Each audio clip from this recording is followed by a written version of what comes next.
Hey, movie fans, welcome back to another episode of Retro Rewind. I'm your host, your ghost host, Demetri Panos, here continuing the series of Halloween horror. Hey, everybody.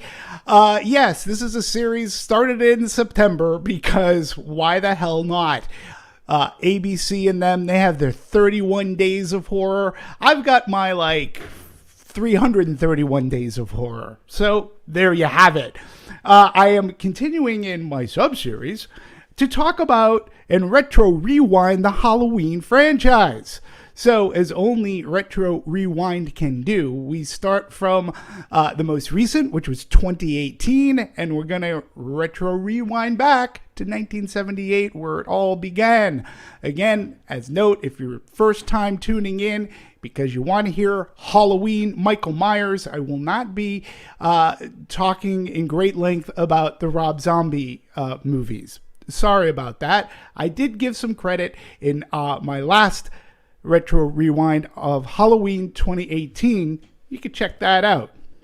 But today, a very special episode of Retro Rewind Halloween Horror, where today Demetri talks about not just one movie, but two. Yes, I'll be talking about two movies today. Continuing in the Halloween franchise, working backwards, I have to talk about these two movies as a set, because that's what they are. I will be talking about Halloween H2O, 20 years later, and its direct sequel, Halloween Resurrection. Okay, so being that I got two movies going on, might as well just start right now, shall we? So let's retro rewind back to August 5th, 1998, with the opening of Halloween H2O. It was distributed by Miramax Dimension Films. Its budget was $17 million. It did a domestic box office gross of $55 million and a worldwide haul of $75 million, proving that audiences around the world love that Michael Myers. H2O was directed by Steve Miner. Now, it starred Jamie Lee Curtis. She was reprising her role as Laurie Strode, a.k.a. House Headmistress Carrie Tate. It also had Adam Arkin as guidance counselor Will Brennan, and Janet Leigh as Norma. This reunites mother and daughter after 1981's John Carpenter's The Fog. Note her name is Norma, and there's a very special car that she has in this movie. It looks very similar to one driven by a Marion Crane from another Psychopath movie. Wink, wink. That point is further driven home by John Ottman's score, who plays a little Bernard Herrmann as Miss Tate is getting into her station wagon, perhaps to give some money back. LL Cool J is also in the movie as Ronnie the Guard, Michelle Williams as Molly, Little Man Tate himself, Adam Hanbird as Charlie, Jodie Lynn O'Keefe is Sarah, and Chris Durand dons the mask this time as Michael Myers. His performance here is really worth noting. He's a very menacing and fast Michael, in part because of the mask itself. It just looks pissed off. And his action, quick whips of his head, he flips over these tables, the way he one-arms himself down from piping, it all adds to the pacing and the menace that is Michael Myers here in H2O.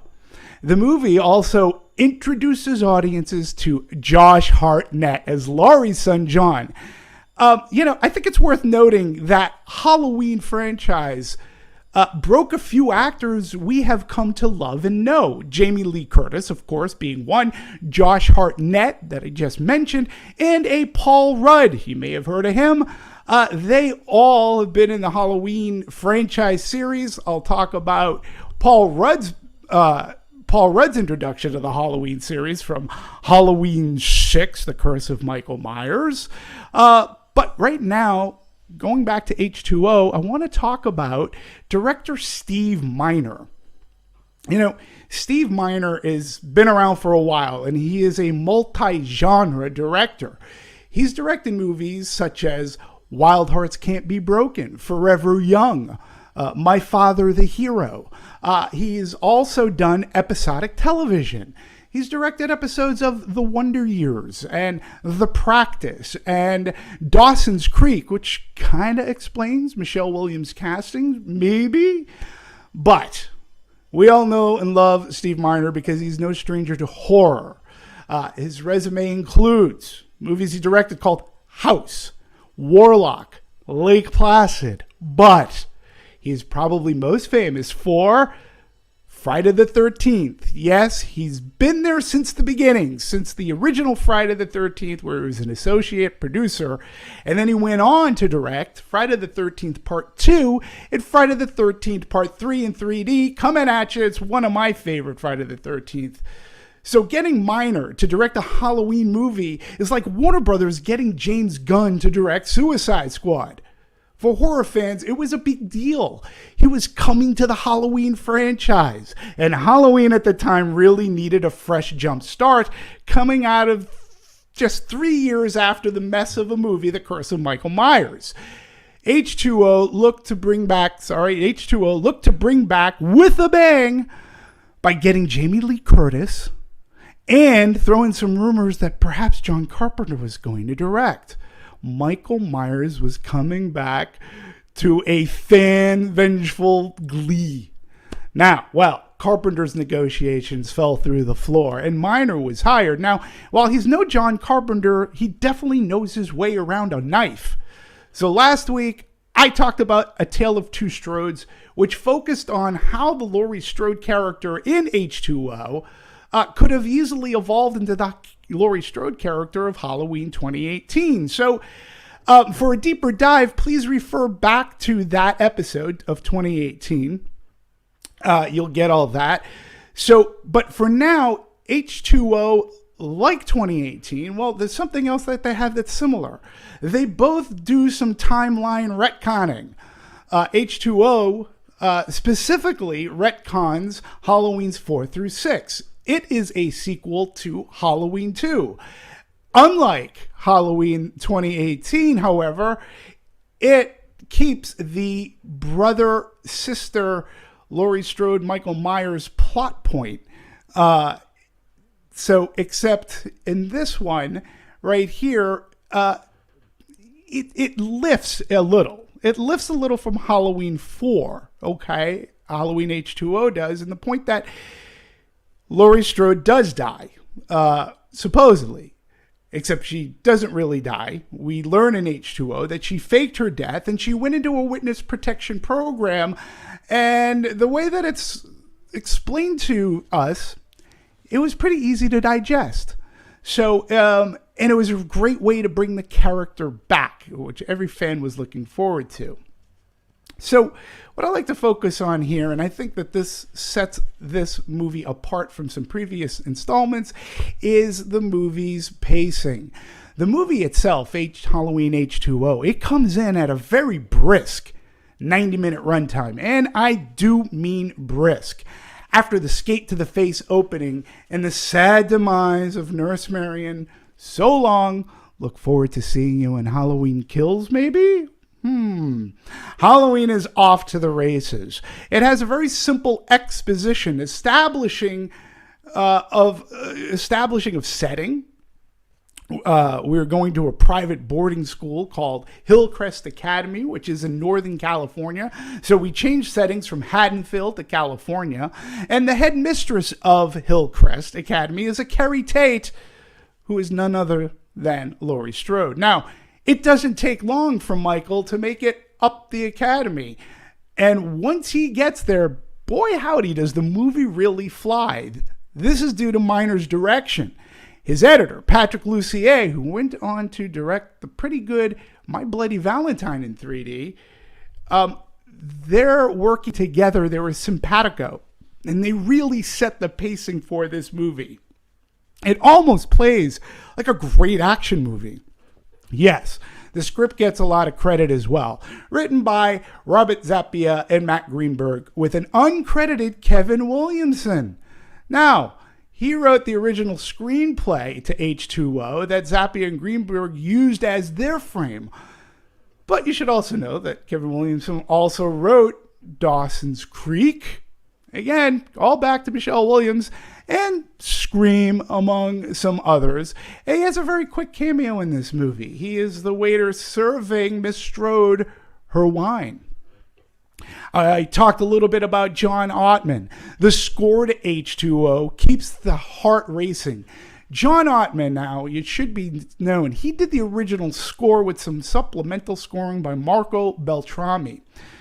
The producers of H2O felt Ottman's score was too orchestra heavy, so they brought Beltrami in to re-score some scenes. Now, personally, well, you can decide for yourself, Ottman's score, what you like, if you really like it or don't like it. Couple of ways. I believe you can find his score on iTunes, the full score. And if you have the Shout Factory box set of Halloween, you can actually, in this disc of H2O, one of the great things about it is, as an extra, and this is why I love extras too, they show the scenes that they rescored with Marco Beltrami, and they show the scenes with Ottman's original score. It's pretty cool additional footage, or like special edition bonus stuff. It's the kind of thing that Blu-rays are getting away from, and I really wish they'd come back. But this one is definitely worth listening to. Personally, I think John Ottman's score is mint. It should have never been touched. It's really different than anything we've heard of, which was a lot of Alan Hallworth up at that time. So, and it really has like this oomph of deep orchestral sounds, which I think add to the, well, it adds to the horror for sure, but I think it also added to the pacing. Trust me, check it out. So, back to the screenplay. If anything that can be said about the screenplay is its respect to the earlier movies and to Laurie Strode. I believe Laurie Strode to be more than just a final girl. In H2O, this movie, she takes charge. Now, she's always taken charge, you can argue, especially since the original Halloween. In Halloween 2, she is chased around a lot, doesn't take too much charge. But over here, she really goes from being a PTSD suffering alcoholic to a take charge, I'm coming for you character, kind of akin to Ripley in Aliens. Her switch from hunted to hunter is cheer-inducing. It's a wonderful cathartic feeling. And after she sends Molly and her son John to go get help, aka I want you to go to the Mackenzies, and she kicks this emergency glass window and grabs an axe. I mean, it's on. When she screams, Michael, it's just fist pumping because, man, she kicks butt. And it's great. And the confrontation really lives up to what fans really wanted and had hoped to see. So we're going to talk the ending here. So spoiler alert, I hope you've seen H2O. If you haven't, I'm sorry, but I am going to talk the ending. I would say pause, watch H2O, then come back to this point. But I'm assuming we've all seen it because we're all fans of Halloween. So Laurie lops Michael's head off. That's it. End of sentence. End of story. We see the weight of all those years living of fear just melt away from Laurie. The movie ends with Laurie's breathing going back and showing all these places instead of Michael Myers, like at the end of the original Halloween. It was perfect. It ended that Halloween story. It was an awesome bookend in a definitive and entertaining way.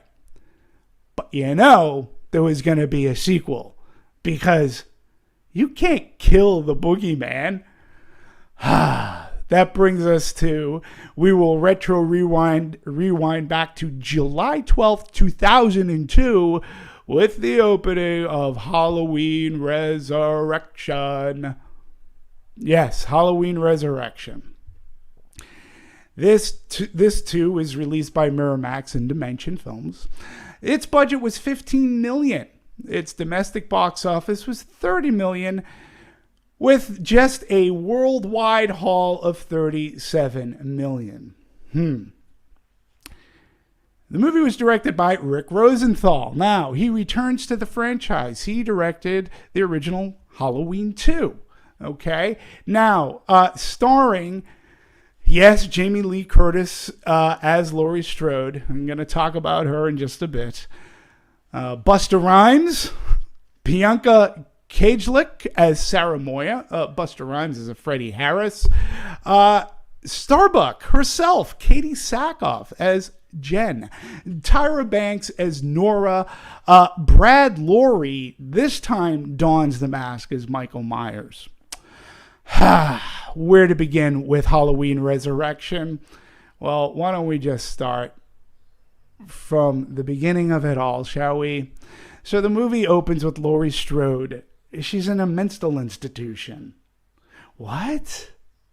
Yeah, it's explained that the person whose head she lopped off at the end of H2O, it really wasn't her brother, Michael Myers. What? Now, it was a first responder to the academy who Michael overcomes, crushes his larynx, switches clothes with this person. Michael walks away, and it is this officer whose head Laurie cuts off. Laurie goes a little crazy, ends up in a mental institution while her brother escapes. What? Suffice to say, Michael finds Laurie at the hospital. Laurie sets a trap, and she's about to end Michael once and for all. And she gets hit with a wave of guilt from the last time and has to just to check who's under that mask. She can't go on. She's got to reach out to Michael, take off that mask. Who's under that mask? She would know who stalks her with a knife. I mean, the thing is too, how would she know what Michael looks like, being she's never seen him without a mask? Oh, why bother asking questions? Because guess what? She goes to check Michael. Michael plays her, stabs her in the back, and chucks Laurie from a rooftop. Why? That's just the first 10 minutes of that movie. And I gotta be honest, Resurrection never gets resurrected after that. Seriously, it just could never recover after that 10 minutes. Because after the ending of H2O, seriously, there's no real plausible way of bringing back Michael Myers. I mean, you either go a mad scientist route who steals his body and head, and he sews the head back onto the body, and Michael Myers is like a zombie going back, killing people, or you go with what they end up doing in Resurrection. And honestly, neither scenario is good. Both disrespect the character of Laurie Strode, and I also believe they disrespect the loving fans and audiences of Halloween. But wait, there's more.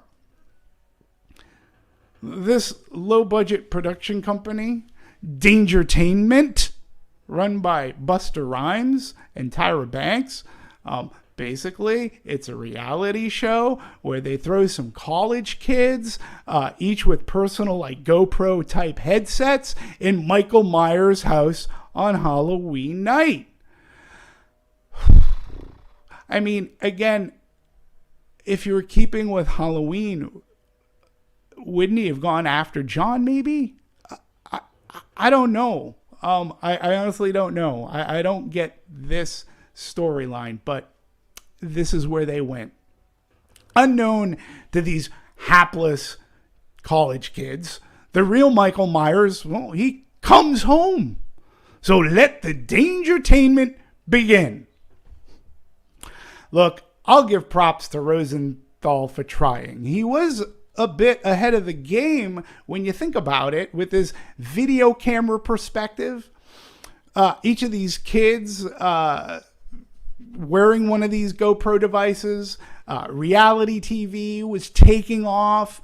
And today with the explosion of Instagram and TikTok, utilizing these headsets is like broadcasting via the internet and seeing things sort of kind of in broadcasting, as we are all too familiar with, a Zoom type format.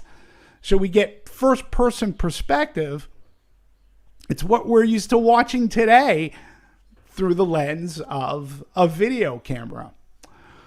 And that's about the best I can say about Halloween Resurrection. The rest of it is just a hot mess.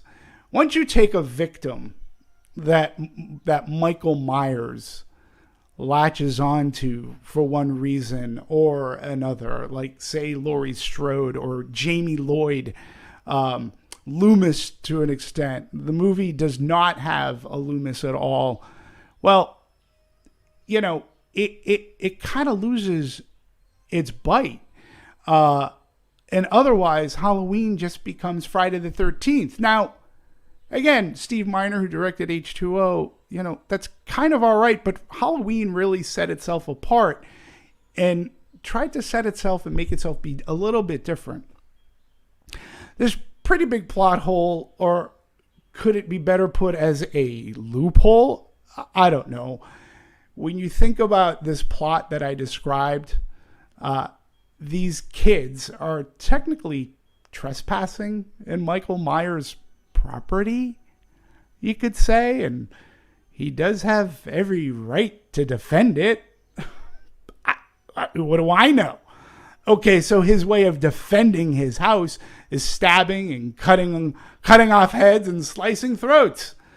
But loophole aside, the movie is just bland, expendable characters, and just an extraordinarily expendable premise. Laurie's Michael Myers reverts back to the slow stalking Myers. He's fine. I mean, but seriously, how fast can a killer go in a 2-story house anyways? Suffice to say, I was extremely disappointed in how and where they were taking the Halloween movies, especially after the thrill of H2O and what it accomplished and how it treated Laurie Strode. You know, so Resurrection was just a pure money grab. They backed themselves into a corner with the ending of H2O. Now, it should be said that that footage I talked about, the first responder getting his larynx crushed by Michael Myers, that actually was filmed during the filming of H2O. So they kind of had this blueprint ready. They knew what they were going to do. And again, at that point, well, I don't know why they couldn't have thought to maybe reimagine at that point, because really it is you cut somebody's head off, they're dead. Okay. And that's how we were left to believe at the end of H2O. And like I said, there's just no plausible way around it. And how they treated Laurie Strode, to me, was even worse. I mean, they did to her what I believe like Alien 3 did to Newton Hicks. Okay? I mean, those movies killed off these two characters that we loved in Aliens. In the first 10 minutes, they're dead. Don't even see them. Basically, they're in a cryotube. We have followed Laurie Strode for over 20 years at that point. We love Laurie Strode. She was the first queen, the scream queen, the first queen of horror. Jamie Lee Curtis, Laurie Strode. And it was just depressing as to how they treated that character. So I just think that nobody at Dimension knew their Halloween history, and it was shocking to me. And worse, they didn't care about it. As if more often the case in Hollywood, it literally is all about the dollars. You know, how do we keep this golden goose alive even after we've literally killed it? Well, those are my quick thoughts on Halloween, the Halloween Resurrection. And at that point, too, you have to say, even when you look at the grosses and everything, it literally, it was a nail in the coffin. But as I said, you can't kill the boogeyman. Next week, I'll be doing something unthinkable. Unthinkable. I will be talking not just about one movie, two movie, but three movies. That's right. I am going to be talking about the Jamie Lloyd trilogy. Okay. Starting with Halloween 4, which takes place 10 years after the original. That's the return of Michael Myers. Then we've got Halloween 5, the revenge of Michael Myers. And Halloween 6, the curse of the audience. I mean, the curse of Michael Myers. For that one, I'm going to do something a little bit special. If you do have this wonderful box set, which I'm going to show to you right here, this box set by Shout Factory, they do something that's really cool.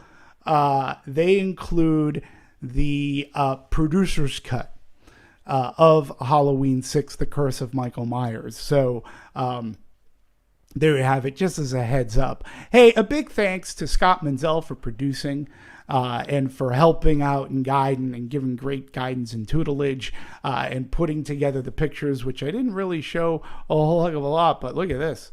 We got some great Laurie Strode with the axe, okay? That scene was so awesome. And then, unfortunately, we got this from Resurrection. That's just kind of sick. But anyway, Scott puts all this together for me, gets the links up so that you can see them. So I wanted to say thanks for that. Thank you to the Hollywood Critics Association for having me as a member. And please feel free to support me on the Twitters and the Instagrams. It's the same handle, at Demetri Panos, at Demetri Panos. So it's the @ DEMETRI PANOS. One of the few Greeks whose first name is actually longer than his last. So at Demetri Panos, I will stab ya next week. Can't wait. Take care. Bye.